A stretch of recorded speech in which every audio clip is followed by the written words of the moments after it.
Hi guys! For my third video, we're going to talk about chapter plans, what they are, and if they're good.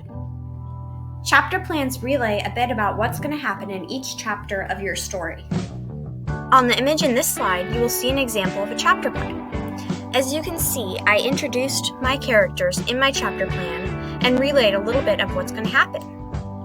Now that you know what chapter plans are and you have a little example, I can go through some pros and cons of chapter plans.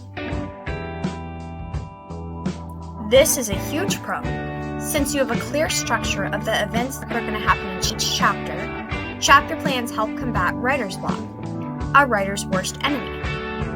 I'm not saying that chapter plans can stop all writer's block though. If you get stuck on something that has nothing to do with the events that are happening in your chapter, like natural dialogue between characters or love triangle or something like that, then there's nothing that chapter plans can do to stop your writer's block.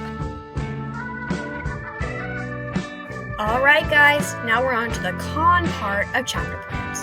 A lot of people think that chapter plans stifle their inspiration because they think that they cannot go out of their confines of their chapter plans and that they're afraid that if they get sudden inspiration, it will mess up all of their chapter plans.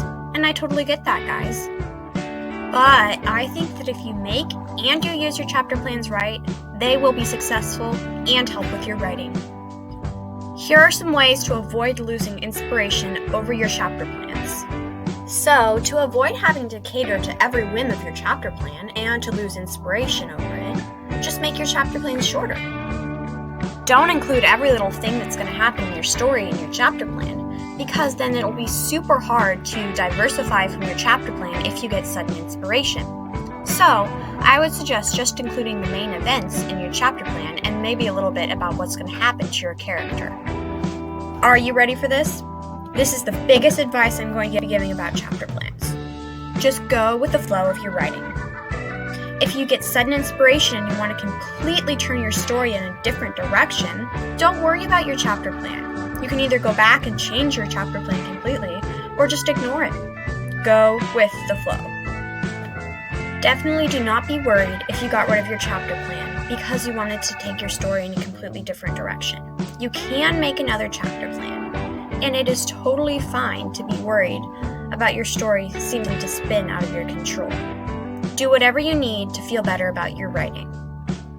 Alright, real quick, I'm going to summarize both sides of the chapter plans debate. On the pros side, people say that chapter plans really help structure your story and it helps combat writer's block. On the con side, people say that you're kind of confined to your chapter plans and you aren't really free to put in your new inspiration. Okay, by now I guess you're all begging for my opinion on chapter plans. Well, I love chapter plans for most of my stories, but for some of my stories when I really just want to go free and I think that I'll be able to have enough inspiration to continue my story, I just don't do chapter plans at all. So I'll just say, I like chapter plans, but not to confine you. They're a great place to start, but if you want, you can break free of them. If you want to, you can keep them until the very end. Whatever you want to do works just fine. You can use whatever strategies you need to make your writing good. And this is just an example of what I use for a lot of my writing. I hope this helped. If you enjoyed this video, go ahead and smash that like button. If you want some more of this content in the future, then hit the subscribe button. And I'll see you